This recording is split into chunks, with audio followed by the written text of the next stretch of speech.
Oke, assalamualaikum warahmatullahi wabarakatuh. Ketemu lagi dengan saya di channel Penyintas Diabetes. Kalau ingin sehat jangka panjang, maka pahami metabolisme tubuh kita. Kali ini saya akan menjelaskan sedikit pengertian tentang resistensi insulin yang menjadi salah satu penyebab utama diabetes tipe 2 atau DM type 2. Namun sebelumnya saya ingin disclaimer dulu bahwa saya bukan ahli gizi ataupun ahli kesehatan. Hanya saja kebetulan saya merupakan dosen di bidang sosial ekonomi pertanian yang saat ini sedang berjuang untuk menghadapi atau mengembalikan kondisi diabetes tipe 2 yang saya alami. Kemudian saya hanya menyampaikan materi dari pakar kesehatan yang saya ikuti dan juga jurnal-jurnal ilmiah yang saya pelajari. Nah, video ini sifatnya hanya edukatif, dan kalaupun ada dasar yang saya gunakan akan saya taruh di link deskripsi di bawah ya, silahkan dicek sendiri nanti. Nah, pertanyaan dasarnya itu adalah apakah yang dimaksud dengan resistensi insulin. Ini mungkin orang awam itu nggak terlalu paham atau mungkin jarang mendengar kata-kata resistensi insulin. Kalaupun kaitannya dengan gula darah atau diabetes, itu paling ngertinya wah gula darahnya tinggi kayak gitu, gula darah tinggi. Bahkan saya juga nggak yakin semua penderita diabetes atau penyintas diabetes itu mereka tahu tentang resistensi insulin.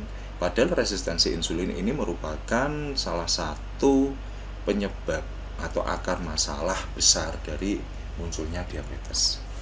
Nah, resistensi insulin itu apa? Kita lihat aja lah secara bodoh-bodohan ya, secara sederhana saja.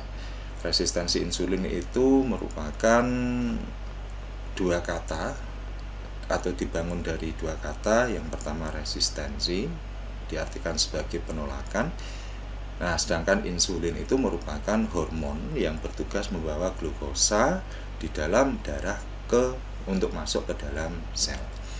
Jadi resistensi insulin itu proses ya, suatu proses ketika glukosa di dalam darah itu tidak dapat masuk ke dalam sel-sel tubuh yang kemudian digunakan sebagai energi. Nah, karena nggak bisa masuk, akhirnya gula darah itu masih tetap beredar dalam aliran darah, sehingga kalau dicek pakai glukometer atau pakai alat lab lainnya itu akan menunjukkan angka gula darah yang tinggi. Nah, gitu ya. Nah, secara sederhananya seperti itu. Jadi kalau kita makan makanan sumber dari glukosa, misalnya karbohidrat atau gula kayak gitu ya, maka makanan itu akan diolah, akan dicerna, dan hasil akhirnya itu adalah glukosa. Glukosa itu kemudian masuk ke dalam aliran darah, dan kemudian kalau orang normal harusnya segera masuk ke dalam sel atau diserap oleh sel.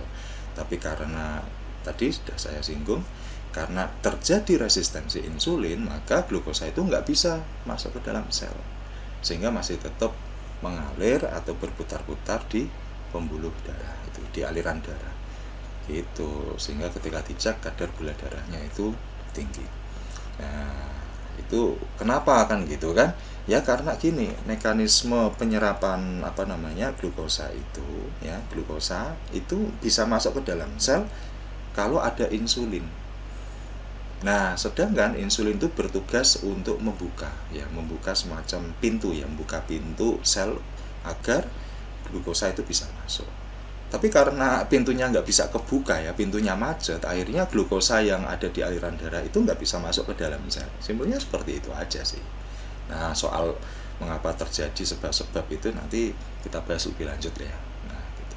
Intinya glukosa nggak bisa masuk ke dalam sel karena resistensi insulin. Nah, gitu ya. Nah, bagaimana terjadinya resistensi insulin itu gitu.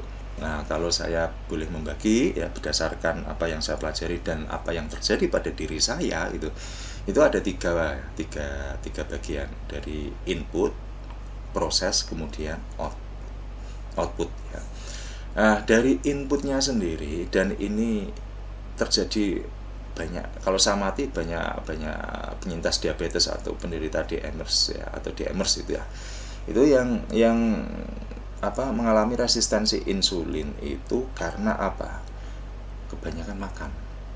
Kebanyakan makan. Iya. Makan apa gitu kan? Makan sumber glukosa jahat. Apa contohnya? Karbohidrat sederhana dan gula. Nah gitu. Wah, nggak boleh makan dong. Ya boleh, hanya saja kalau kebanyakan, nah itu yang akan menjadi masalah. Seperti saya dulu itu, saya itu kan suka sekali makan. Kalau stres makan, capek makan gitu kan. Pokoknya makan lah, makan nasi, makan mie, cemilan berbahan dasar tepung gitu. Saya dulu paling suka pangsit ya. Kalau pangsit itu kalau lembur bisa habis 1 toples itu. Nah lama kelamaan banyakkan glukosa lah ya. Nah otomatis apa? Ya nggak imbang, metabolismenya nggak imbang, sehingga lama kelamaan saya menjadi resistensi insulin itu.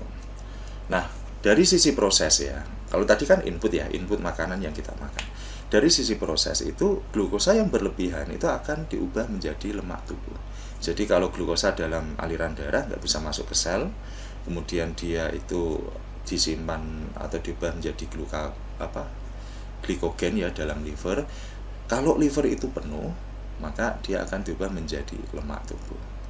Nah, ternyata lemak-lemak tubuh itu yang menutup reseptor insulin, gitu ya. Nah, selain itu juga, ya ini topik yang krusial ya, mungkin kita bisa bahas lebih jauh lagi, itu adalah tentang fatty liver atau perlemakan dalam hati. Itu pun menjadi salah satu penyebab dari resistensi insulin. Nah kalau dari sisi output, nah ini ya, kurang gerak atau olahraga, persis seperti saya dulu. Kebanyakan makan, tubuh berat badan meningkat, terjadi overweight, bahkan obesitas tingkat 1 ya. Kemudian saya mager atau jarang gerak atau malas berolahraga. Kebetulan pekerjaan saya itu kebanyakan duduk, ngadepin laptop, mikir, nah gitu. Akhirnya apa? Ya yang saya amati ya metabolismenya nggak seimbang gitu. Inputnya terlalu banyak, kemudian ngumpul di tubuh saya ya, proses itu terjadi perlemakan ya, karena dan indikatornya itu obesitas atau kelebihan berat badan, ditambah lagi penggunaan energi dari glukosa itu juga kurang, alias kurang olahraga. Ya udah jadi resistensi insulin. Nah seperti itu. Nah tanda-tanda dari resistensi insulin itu apa gitu? Mudah lapar sehingga makan terus. Udah pernah saya ya, mudah lapar. Jadi makan itu kayak orang rakus ya. Harusnya kita makan itu katakanlah sehari 3 kali dengan porsi yang sedikit, porsi yang normal gitu. Saya makan sehari 3 kali tapi porsinya jumbo, dan itu masih nggak puas ya, sehingga di sela-sela makan itu saya lebih banyak ngemil gitu. Suka makanan suka makanan tinggi karbohidrat dan manis. Nah ini saya banget ini waktu sebelum saya melakukan treatment atau sebelum terdiagnosa DM tipe 2. Karbohidrat ya ya kayak bahan bakunya dari tepung gitu kan, dan manis gitu. Jadi kalau sehari saya bikin es teh atau es jeruk kayak gitu, sehari bisa sampai 4 gelas, dan itu pakai gula semua. Nah contoh seperti ini ya, ini sih teh tawar ini segini itu, saya dulu kalau bikin es teh itu ini bisa 2 sendok gulanya, 2 sendok makan loh, itu hampir 20 gram. Nah itu kalau nggak seperti itu nggak puas. Nah itu sudah menjadi tanda-tanda tuh resistensi insulin itu. Kemudian kegemukan itu, oh ya kalau kegemukan jelas, saya rekor bobot tertinggi itu 95 kilo dengan tinggi badan saya 173 cm. Itu obesitas level 1 itu. Mudah capek gitu. Nah, itu juga ya. Saya seminggu itu bisa 3 kali loh kerokan. Walaupun itu juga nggak bener, itu nggak sehat itu. Tapi ya gimana? Minimal nggak kerokan lah, minimal itu blonyoan ya. Kalau orang Jawa bilang blonyoan. Jadi tubuh saya itu dibloknya sama minyak GPU waktu itu biar anget. Kalau nggak gitu nggak bisa tidur. Nah itu juga menjadi salah satu indikator juga. Jadi hati-hati ya, salah satu indikator gitu. Entah signifikan nggak signifikan, tapi itu yang saya alami sebelum saya terdiagnosa. Kemudian mudah haus dan sering pipis. Nah kalau ini nggak terbantahkan itu, karena apa? ternyata resistensi insulin itu juga menyebabkan ginjal itu bekerja lebih keras. Karena apa? Kadar glukosa di dalam darah yang terlalu tinggi itu kan harus dibuang. Kalau nggak dibuang itu nanti akan berakibat fatal atau berisiko untuk mengganggu organ-organ tubuh yang lain. Karena darah itu kan berputar di semua organ. Nah, tugas ginjal itu apa? Dia mengsekresi darah itu kemudian membuang glukosa. Ya, makanya sering manis. Dan kalau orang dulu bilang itu ya jadinya kencing manis karena pipisnya itu manis gitu karena kelebihan gula. Nah, karena ginjal itu bekerjanya ekstra, maka dia akan mengirim sinyal sehingga mengatakan atau meminta lebih banyak minum air. Dan banyak minum akhirnya banyak pipis juga karena ya itu mekanisme metabolisme seperti itu. Kemudian gula darah tinggi, ya jelas lah gula darah mesti tinggi karena darahnya kelebihan glukosa, gitu ya. Kemudian apa dampak resistensi insulin pada orang yang mengidap diabetes gitu? Ya, yang pertama jelas gula darah tinggi karena glukosa itu tidak dapat terserap ke dalam sel dengan baik gitu ya. Kemudian menambah fatty liver atau perlemakan dalam hati gitu ya. Ya, liver itu kan berfungsi sebagai storage ya, penyimpan ya, gudang lah istilahnya, kulkasnya glukosa. Karena liver itu nanti kalau di liver itu cadangan glukosa yang diubah menjadi glikogen itu nggak disimpan, maka ketika kita nggak makan atau ketika kita tidur ya tetap kan sel kan butuh bahan bakar. Nah, itu yang akan dibongkar. Tetapi kebanyakan simpanan di dalam liver itu juga akan menyebabkan perlemakan dan itu menyebabkan inflamasi, kemudian masalah-masalah lain lah gitu ya. Ya, situ rumit lah pokoknya. Kemudian tadi udah saya singgung ya, meningkatkan kinerja ginjal yang bertugas untuk membuang kelebihan gula darah. Jadi ginjalnya itu rentan ya karena dia over ya. Kalau mobil itu mestinya overhead. Ya kalau mobil overhead ya lama-kelamaan ya rusak juga, jebol juga ya. Nah, gitu. Kemudian merusak sel beta pankreas karena terus-menerus memproduksi insulin yang berlebihan. Jadi mekanisme ini menarik ya. Sel beta pankreas itu merupakan satu-satunya sel yang bisa memproduksi insulin.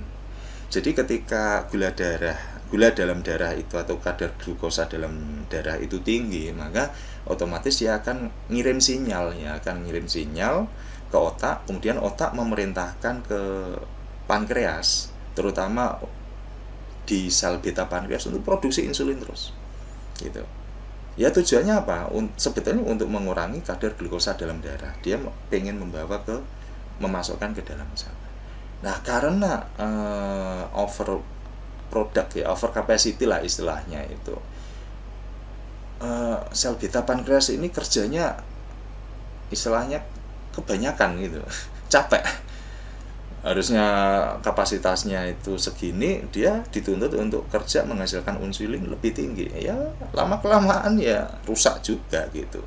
Dan kalau rusak, nah itu nanti akan menjadi masalah bagi DMers. Karena apa?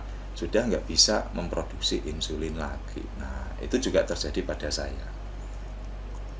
Kemudian nah ini kalau dibiarkan terus-menerus maka yang jelas komplikasi organ-organ vital tubuh. Karena apa? Udah darahnya nggak sehat, kemudian terlalu banyak glukosa ya. Kalau kebanyakan glukosa itu kan sebetulnya jadinya kan racun. Kemudian kinerja dari organ-organ itu juga tidak normal. Bisa over capacity, overhead sehingga ya cepat banget rusak. Makanya itu menjadi komplikasi. Ya mungkin itu yang bisa saya sampaikan pada video kali ini, dan mungkin untuk video-video selanjutnya saya akan lebih banyak membahas tentang jurnal-jurnal ilmiah yang berkaitan dengan sindrom metabolik khususnya untuk diabetes ya. Atasi kegalauan dengan pengetahuan yang benar.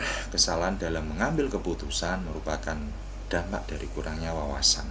Salam sehat, semangat dan bahagia, dan semoga video ini bermanfaat. Terima kasih. Assalamualaikum warahmatullahi wabarakatuh.